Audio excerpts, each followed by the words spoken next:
Hello friends, നമസ്കാരം. നമ്മുടെ Kerala T V സീരിയലിലേക്ക് എല്ലാവർക്കും സ്വാഗതം. അങ്ങനെ അച്ഛന് അമ്മ നൽകിയ സമ്മാനം കണ്ട് കല്യാണിയും കിരണും ഇങ്ങനെ അന്താളിച്ച് നിൽക്കുക. അവരാകെ വല്ലാതെയായിട്ട് ഇത്രയൊക്കെ അമ്മയുടെ മനസ്സിൽ ആ ഒരു സ്നേഹം ഉണ്ടായിരുന്നു എന്ന്. ഇങ്ങനെയൊരു വാച്ച് എൻ്റെ അമ്മ എനിക്ക് പോലും തന്നിട്ടില്ലെന്നും പറഞ്ഞ് കിരൺ കുശുമ്പ് കുത്തുമ്പോൾ എന്തായാലും അസൂയുണ്ടോയെന്ന് ചോദിച്ചു. ഞാൻ എന്തിനാ അതിനൊക്കെ അസൂയപ്പെടുന്നത്? പിന്നെ അച്ഛന് തന്നെയാണ് അമ്മയെ ഏറ്റവും കൂടുതൽ വിലപിടിപ്പുള്ള സമ്മാനം കൊടുക്കേണ്ടത്. അതിനുള്ള അർഹതയൊക്കെ അച്ഛനുണ്ട് എന്നും പറഞ്ഞ് ഇവർ രണ്ടുപേരും കൂടെ സംസാരിച്ചുകൊണ്ട് അവിടെ നിൽക്കുന്ന സമയത്ത് നമ്മുടെ CS അങ്ങോട്ടേക്ക് വന്നു. CS വന്നപ്പോൾ എന്താ ഇവിടെ ഒരു ഗൂഢാലോചന എന്ന് ചോദിച്ചു. ഗൂഢാലോചനയൊന്നും അല്ല അച്ഛാന്നും പറഞ്ഞ് അവിടെ നിൽക്കുന്നു. അപ്പോൾ എന്താ മോളെ ഇതെന്ന് ചോദിച്ചു. അപ്പോൾ എൻ്റെ വക അച്ഛനൊരു ഗിഫ്റ്റാണെന്ന് പറഞ്ഞ് കല്യാണി അത് CS കയ്യിലേക്ക് കൊടുത്തു. CS ഇത് തുറന്നു നോക്കിയപ്പോൾ മോളെ ഇത് ഗോൾഡൻ വാച്ച് അല്ലേ എന്ന് ചോദിച്ചു. ഇതെന്താ ഇതിനൊക്കെ നല്ല വിലയായി കാണില്ലേ മോളെ എന്ന് ചോദിച്ചപ്പം കല്യാണി കിരണൊന്ന് ചിരിച്ചു. അച്ഛാ, ഞങ്ങൾ വിലയൊന്നും നോക്കിയില്ല, താനി തങ്കവാ കേട്ടോ എന്നും പറഞ്ഞു കൊടുത്തു. ഇതെവിടുന്ന് നിങ്ങൾ വാങ്ങിയതെന്ന് ചോദിച്ചപ്പം അപ്പോഴേക്കും മൂർത്തീസ് ജ്വല്ലറിയിൽ നിന്ന്.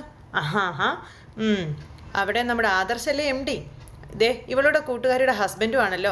അതുകൊണ്ട് ഞങ്ങൾക്ക് പണിക്കൂലി സഹിതം കുറവ് കിട്ടി, അതുകൊണ്ട് അങ്ങനെ വാങ്ങിച്ചു. അപ്പോൾ ഇത്രയും വിലയുടെയൊക്കെ മേടിക്കണമായിരുന്നോ മോനെ? എങ്ങനെയായാലും ഇതിന് നല്ല റേറ്റ് ആയി കാണുമെന്ന് അച്ഛൻ അറിയാമെന്ന് പറയുമ്പോൾ സന്തോഷത്തോടെ ഞങ്ങളൊരു സാധനം തരുമ്പോൾ ഇങ്ങനെയാണോ അച്ഛാ പറയണ്ടേ? ഇങ്ങനെയൊന്നും പറയല്ലേ അച്ഛാ എന്നും പറഞ്ഞ് കിരൺ.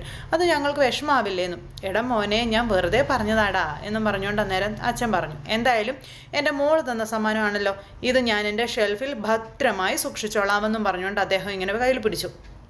എടാ, എന്തെങ്കിലും വിശേഷങ്ങൾ വരുമ്പോൾ നമുക്ക് എടുക്കാമല്ലോ എന്നും പറഞ്ഞ്. ഇനി ഞാൻ ഇതിൻ്റെ വില ചോദിച്ചാൽ നിങ്ങൾ വീണ്ടും പിണങ്ങുമോ എന്ന് ചോദിച്ചപ്പം ഉറപ്പായിട്ടും പിണങ്ങുമെന്ന് പറഞ്ഞു കിരൺ. ഞങ്ങളുടെ ജീവിതത്തിൽ ഏറ്റവും വിലപിടിപ്പുള്ളത് അച്ഛനാണ്. ആ അച്ഛന് ഞങ്ങൾ തരുന്നത് എന്തായാലും അത് എത്ര വില മതിക്കാനാവാത്തതാണെങ്കിലും ഞങ്ങൾക്കതിന് അതുപോലെയാണ് ഞങ്ങളതിനെ കാണുന്നതെന്ന് പറഞ്ഞു. അപ്പം ഞാനും അതുപോലെ സോണിയും കൂടെ ചേർന്ന് അച്ഛനൊരു ചെയിനാണ് ഗിഫ്റ്റ് കൊടുത്തതെന്ന് കിരൺ നേരം പറഞ്ഞു. അവിടെ നിന്ന് കല്യാണിയോട്, അതേ പണ്ട് ഞങ്ങൾ ജനിച്ചപ്പോൾ വാങ്ങിയതാ അല്ലേ അച്ഛാ? നിങ്ങളെല്ലാവരും വെറുതെ ആവശ്യമില്ലാതെ സ്വർണത്തിന് കാശ് കളയല്ലേ എന്ന് ചോദിച്ചു. അച്ഛനൊരു സ്വർണ്ണക്കിരീടം വാങ്ങിച്ച് തരണമെന്നായിരുന്നു ഞങ്ങൾ കരുതിയത്, പക്ഷേ അത് സാധിച്ചില്ലെന്ന് കിരൺ പറഞ്ഞു. സ്വർണ്ണക്കിരീടം വാങ്ങിച്ച് തരാൻ അച്ഛനെന്താടാ രാജാവാണോ? മിക്കവാറും അടുത്ത പിറന്നാളിന് അച്ഛൻ രാജാവിനെ പോലെയായിരിക്കും തല ഉയർത്തിപ്പിടിച്ച് നിൽക്കാൻ പോകുന്നത്, അതിനൊരു മാറ്റമില്ല എന്ന് കിരൺ. അത് കിരണേട്ടൻ പറഞ്ഞത് ശരിയാ, അടുത്ത പിറന്നാളിന് അച്ഛനൊപ്പം അമ്മയും കാണുമല്ലോ എന്ന് പറഞ്ഞു കല്യാണി. അപ്പോൾ ഉറപ്പാണോ മക്കളെ എന്ന് ചോദിച്ചപ്പം ഞങ്ങൾക്കത് ഉറപ്പാണെന്ന് കല്യാണി പറയുക. അപ്പോൾ അതൊക്കെ കേട്ടപ്പോൾ അതിനു മുൻപ് ഒരുത്തിനെ കൊല്ലാനുണ്ടെന്ന് നമ്മുടെ കിരൺ പറഞ്ഞു. എൻ്റെ അങ്കിളെന്ന് പറയുന്ന ബകാസുരനെ കൊന്നേ പറ്റുമെന്നൊക്കെ പറയുമ്പോൾ കൊല്ലുന്നതിനെക്കുറിച്ചൊന്നും ഇപ്പം പറയണ്ട കിരണേട്ടാ. പിന്നെ കേക്ക് മുറിക്കേണ്ട സമയമായി വന്നേ, ഇനിയിപ്പോൾ ഇതും പറഞ്ഞുകൊണ്ട് തന്നാലേ കേക്ക് മുറി താമസിക്കുമെന്നും പറഞ്ഞുകൊണ്ട് നമ്മുടെ കല്യാണി അവരെയൊക്കെ നിർബന്ധിച്ച് വിളിച്ചുകൊണ്ട് പോവാം. അങ്ങനെ അവിടെ കേക്ക് മുറിയും കാര്യങ്ങളെല്ലാം തകൃതിയായിട്ട് നടത്താൻ ഒരുങ്ങുന്ന സമയത്ത് വേഗം തന്നെ കല്യാണി ഫോൺ എടുത്ത് രൂപയെ വിളിച്ചു. വീഡിയോ കോളാണ് വിളിച്ചത്. അപ്പോൾ അമ്മയൊന്നും പറയണ്ട, ഇവിടുത്തെ ദൃശ്യങ്ങളൊക്കെ കണ്ടാൽ മതി കേട്ടോ എന്നും പറഞ്ഞ് കല്യാണി അങ്ങനെ ആ ഒരു വീഡിയോ കോളിലൂടെ സംഭവങ്ങളൊക്കെ കാണിച്ചു കൊടുക്കുക. അങ്ങനെ കേക്ക് മുറിക്കുന്നത്, ഇവർ ഹാപ്പി ബർത്ത്ഡേ പറയുന്നത്, അതുപോലെ അവിടെ മത്താപ്പ് പൊട്ടുന്നത്, അങ്ങനെ ഓരോ കാര്യങ്ങളും എല്ലാം നല്ല നിറഞ്ഞ മനസ്സോടെ സന്തോഷത്തോടെ പങ്കെടുക്കാൻ പറ്റുന്നില്ലല്ലോ എന്നുള്ളൊരു വിഷമത്തോടെ നമ്മുടെ രൂപ കണ്ടുകൊണ്ട് നിൽക്കുക. അങ്ങനെ തൻ്റെ ഭർത്താവും മക്കൾക്കും അത് കൊച്ചുമക്കൾക്കും ഒക്കെ ഒപ്പം അടിച്ചു പൊളിക്കുന്ന ആ ഒരു കാഴ്ച കണ്ട് നമ്മുടെ രൂപ മനസ്സ് നിറഞ്ഞിങ്ങനെ നിൽക്കുന്നു. അപ്പോൾ കല്യാണി മാറി നിൽക്കുന്നത് കണ്ടപ്പോൾ മോളെ എന്താ അങ്ങോട്ട് മാറി നിൽക്കുന്നത്, ബാ എന്നും പറഞ്ഞ് വിളിച്ച് കല്യാണിക്ക് ഒരു കേക്കിൻ്റെ പീസൊക്കെ കൊടുക്കുന്നു. ഇതൊക്കെ നമ്മുടെ രൂപ കണ്ടുകൊണ്ടിരിക്കുക കേട്ടോ. രൂപയ്ക്ക് ഇതിനൊക്കെ അപ്പുറം എന്ത് സന്തോഷമാണ് വേണ്ടത്. രൂപ ഇങ്ങനെ സങ്കടം കൊണ്ട്, അതായത് ആനന്ദക്കണ്ണീരൊക്കെ വരും. ഈ കല്യാണി മോൾ ഇതെല്ലാം മൊബൈലിൽ പകർത്തുന്നുണ്ടല്ലോ എന്ന് CS അന്നേരം ചോദിച്ചു. പെട്ടെന്ന് ഇത് കണ്ടപ്പോൾ കല്യാണി ശബ്ദം കിട്ടിയതിന് ശേഷം ഭയങ്കര സന്തോഷത്തിലാണെന്നും പറഞ്ഞുകൊണ്ട് അന്നേരം അവരെല്ലാവരും കൂടെ പറഞ്ഞു, കല്യാണി ഇതൊക്കെ കണക്ട് ചെയ്ത് കൂട്ടുകാരികൾക്ക് അയച്ചു കൊടുക്കുമെന്നും പറഞ്ഞു. ആണോ, എന്നാൽ കുഴപ്പമില്ല കേട്ടോ എന്നും പറഞ്ഞ അച്ഛൻ. ഇതൊന്നും പാവാതെ അറിയുന്നില്ലല്ലോ, എന്തായാലും കൂട്ടുകാരികൾ ഇതും കൂടെ കാണട്ടെ എന്നും പറഞ്ഞ് മകളെ ചേർത്ത് പിടിച്ച് ഒരു കഷ്ണം കേക്കും കൂടെയൊക്കെ അങ്ങ് വായിലേക്ക് അങ്ങ് വെച്ച് കൊടുത്തു. പിന്നെ അവിടെ നല്ല തകൃതിയായിട്ടുള്ള ആഘോഷങ്ങളും കാര്യങ്ങളും ഒക്കെ ആയിരുന്നു. പിന്നെ അച്ഛന് കൊടുക്കേണ്ട സമ്മാനങ്ങൾ ഓരോരുത്തർ കൊടുക്കുന്നു. കല്യാണി കയ്യിൽ വാച്ചിട്ട് കൊടുക്കുന്നു, മക്കൾ കയ്യിൽ ചെയിനിട്ട് കൊടുക്കുന്നു. അങ്ങനെ ഓരോന്നൊക്കെ ഇട്ട് കൊടുത്തുകൊണ്ടിരിക്കുമ്പം ഞാനൊരു കാര്യം പറയട്ടെ, എൻ്റെ മോള് ശരിക്കും പറഞ്ഞാലേ ഇപ്പം രൂപയാണോന്ന് എനിക്കൊരു സംശയം ഉണ്ടെന്ന് പറഞ്ഞു. അപ്പോഴേക്കും ഇവരൊന്ന് ഞെട്ടി. രൂപയോ? ഇതെന്താ അച്ഛൻ ഇങ്ങനെ പറയുന്നതെന്ന്. അല്ല, രൂപയുടെ ടേസ്റ്റ് എന്തൊക്കെയാണോ അതെല്ലാം എൻ്റെ മോളിപ്പോൾ പകർത്തിയേക്കാണെന്നും പറഞ്ഞ് CS. എനിക്കൊരു ഡ്രസ്സ് കൊണ്ടുവന്നാലും അതും നിങ്ങളുടെ അമ്മയ്ക്ക് ഇഷ്ടപ്പെട്ട കളർ തന്നെയാണ് മോള് കൊണ്ട് തരുന്നത്. ഇപ്പം അതുപോലെ തന്നെ ഇതും ഈ വാച്ചിൻ്റെ കാര്യവും അങ്ങനെ തന്നെയാണെന്നൊക്കെ പറഞ്ഞു. അങ്ങനെ രൂപയുമായി സാദൃശ്യപ്പെടുത്തി നമ്മുടെ കല്യാണിയെക്കുറിച്ച് പറയുകയാണ് CS. എൻ്റെ പേര് പറഞ്ഞാൽ മുഖം തിരിക്കുന്ന ആളാണ് നിൻ്റെ അമ്മ, പക്ഷേ ഇപ്പോൾ അങ്ങനെയൊന്നുമില്ല. പിന്നെ എൻ്റെ ടേസ്റ്റുകൾ എൻ്റെ മോൾക്ക് പറഞ്ഞു കൊടുക്കുവോടാ? ഒന്നും കൊടുക്കില്ല, എൻ്റെ മോള് സ്വയം കണ്ടുപിടിച്ചത് കൊണ്ടുവരുന്ന ഇതെന്നൊക്കെ പറഞ്ഞു. അച്ഛന് മേടിച്ച് തന്നിട്ടുള്ള ആ കളറും ഡ്രസ്സുകളുടെ കളറും മറ്റുമൊക്കെ അമ്മ മിണ്ടിക്കൊണ്ടിരുന്ന സമയത്ത് അമ്മയെ ഞങ്ങൾക്ക് സൂചിപ്പിച്ച് തന്നിരുന്നു. മാത്രമല്ല അമ്മയുടെ കയ്യിൽ പണ്ടത്തെ ആ ഒരു കാര്യമൊക്കെ എഴുതിയൊരു ഡയറി ഉണ്ടായിരുന്നു. ആ ഡയറിയും കൂടെ ഞാൻ എടുത്ത് വായിച്ചു കഴിഞ്ഞപ്പോഴേക്കും എനിക്ക് കാര്യങ്ങൾ കറക്റ്റായിട്ട് മനസ്സിലായെന്ന് പറഞ്ഞു CS. ആ ഡയറിയൊക്കെ അയാൾ ഇപ്പോഴേ ഉപയോഗിക്കുന്നുണ്ടോ? എനിക്കത് വിശ്വസിക്കാൻ കുറച്ച് ബുദ്ധിമുട്ടുണ്ട് മോളെ. ഇവരുടെ അമ്മ അത് കത്തിച്ച് കളഞ്ഞ് കാണുമെന്നൊക്കെ പറഞ്ഞുകൊണ്ട് CS ഇങ്ങനെ പറഞ്ഞു. അപ്പോൾ ഇല്ലെന്നേ, നമ്മളൊന്ന് കണ്ടില്ലേ, അതവിടെ ഇരിപ്പുണ്ട്. അതിനകത്തുനിന്ന് ആ കല്യാണിക്ക് ആ ഡയറി കിട്ടിയത് അച്ഛൻ ഓർക്കുന്നില്ലേ എന്ന് ചോദിച്ചു. അപ്പോഴേക്കും കല്യാണി അത് തന്നെ അതിപ്പോൾ എൻ്റെ കസ്റ്റഡിയിലാണ് ഉള്ളത് കേട്ടോ എന്നൊക്കെ പറഞ്ഞു.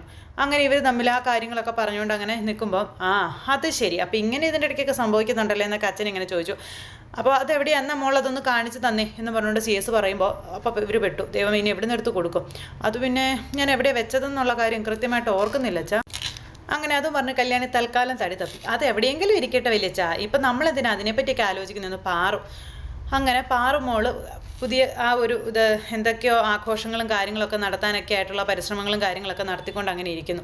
എന്തായാലും അവിടെ എല്ലാവരും നല്ല ഹാപ്പി ആയിട്ടിരിക്കുന്ന സമയത്ത് അത് കഴിഞ്ഞ് മക്കളെ വിളിച്ചുകൊണ്ട് പോയി റൂമിൽ ചെന്നൊരു ഗോൾഡൻ വാച്ച് എടുത്ത് കാണിച്ചു കൊടുക്കുക. അതും പണ്ട് ഭാര്യ വാങ്ങിച്ചു കൊടുത്തത്. അപ്പോൾ ഇതൊക്കെ ഇപ്പോഴും അച്ഛൻ സൂക്ഷിച്ചു വെച്ചിട്ടുണ്ടോ എന്ന് ചോദിച്ചപ്പോൾ ഞാനൊരു നിധി പോലെ കാത്തു വെച്ചിട്ടുണ്ടായിരുന്നു എന്ന് പറഞ്ഞു. ഇന്ന് മോളെ എനിക്കൊരു ഇത് തന്നപ്പോൾ അച്ഛൻ്റെ മനസ്സ് നിറഞ്ഞു പോയി. ആ കാര്യമൊക്കെ അച്ഛൻ ഓർത്തു തുടങ്ങിയ കാര്യങ്ങളൊക്കെ പറഞ്ഞു. അങ്ങനെ മോൻ്റെ അമ്മയ്ക്കൊപ്പം ജീവിച്ച് 7 വർഷവും ഈ വാച്ച് തന്നെയാണ് കെട്ടിക്കൊണ്ടിരുന്നതെന്നും അതിനുശേഷം ഇത് ഷെൽഫിൽ മാറ്റി ഭദ്രമായി വെച്ചിരിക്കുകയായിരുന്നു എന്നൊക്കെ പറഞ്ഞു കേട്ടോ. അപ്പോൾ അതൊക്കെ കേട്ടപ്പോൾ ഇവരുടെ കണ്ണങ്ങ് നിറഞ്ഞു, അച്ഛൻ്റെ അമ്മയോടുള്ള സ്നേഹം കണ്ട്. അതുകൊണ്ട് മോള് എനിക്ക് ഈ ഗിഫ്റ്റ് തന്നപ്പോൾ ഞാൻ ആദ്യം അതാണ് ഓർത്തതെന്നൊക്കെ പറഞ്ഞു.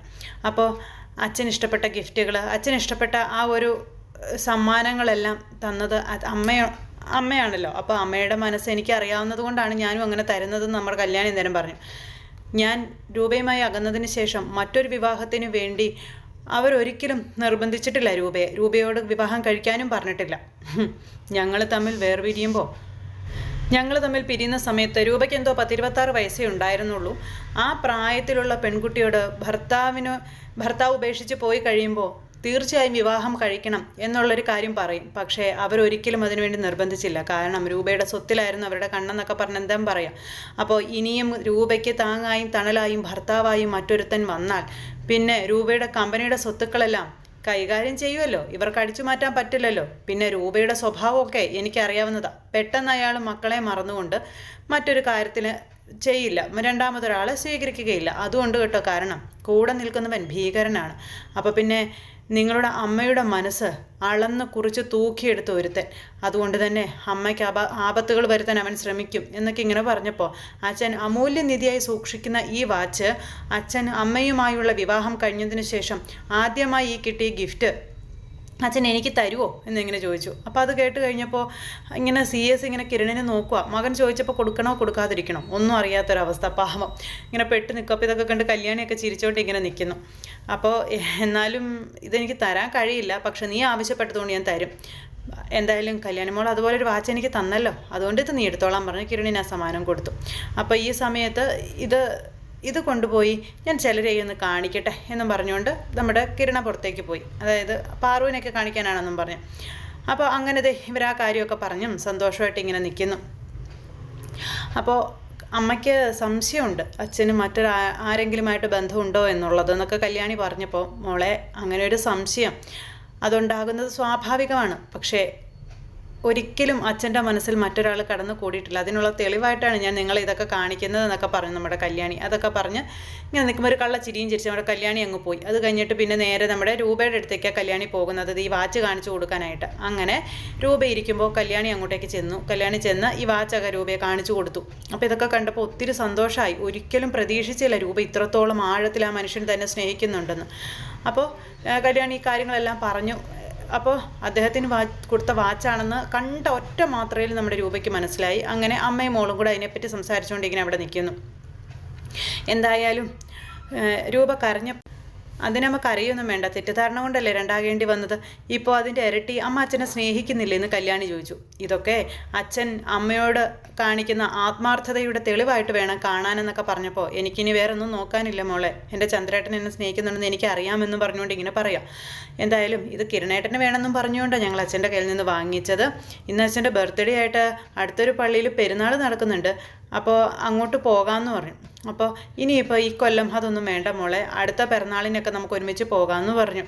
അപ്പോൾ ഈ ഒരു സ്നേഹം അല്ലെങ്കിൽ നിങ്ങൾ തമ്മിലുള്ള ഒരു ജീവിതം അത് ഒന്നിച്ചു പോകാനായിട്ട് ഞാൻ ഇനിയും ഇടനിലക്കാരിയാകും അമ്മേ. എൻ്റെ ഈ ശബ്ദം ഒരിക്കലും മറ്റുള്ളവർക്ക് ഉപകാരമല്ലാതെ ഉപദ്രവമായി മാറാൻ ഞാൻ സമ്മതിക്കില്ല. ആർക്കും വേദനിപ്പിക്കുന്ന ഒരു ജീവിതമാകാനും ഞാൻ ആഗ്രഹിക്കുന്നില്ല. ഒരുപാട് പേരുടെ സംസാരം എന്നെ വേദനിപ്പിച്ചിട്ടുണ്ട് അമ്മേ. അവരെ പോലെ ആവരുത് എനിക്ക്. അപ്പോൾ അകന്നു നിൽക്കുന്ന അച്ഛനും അമ്മയും കൂടിച്ചേരാൻ എന്നാൽ കഴിയുന്നതെല്ലാം ഞാൻ ചെയ്യുമെന്നും പറഞ്ഞ് കല്യാണി ഇങ്ങനെ രൂപയുമായി സംസാരിക്കുന്നിടത്ത് ഇന്നത്തെ നമ്മുടെ കഥ അവസാനിച്ചു. എന്തായാലും പുതുപുത്തൻ വിശേഷങ്ങളുമായി കാണാം കേട്ടോ. എല്ലാവർക്കും നന്ദി.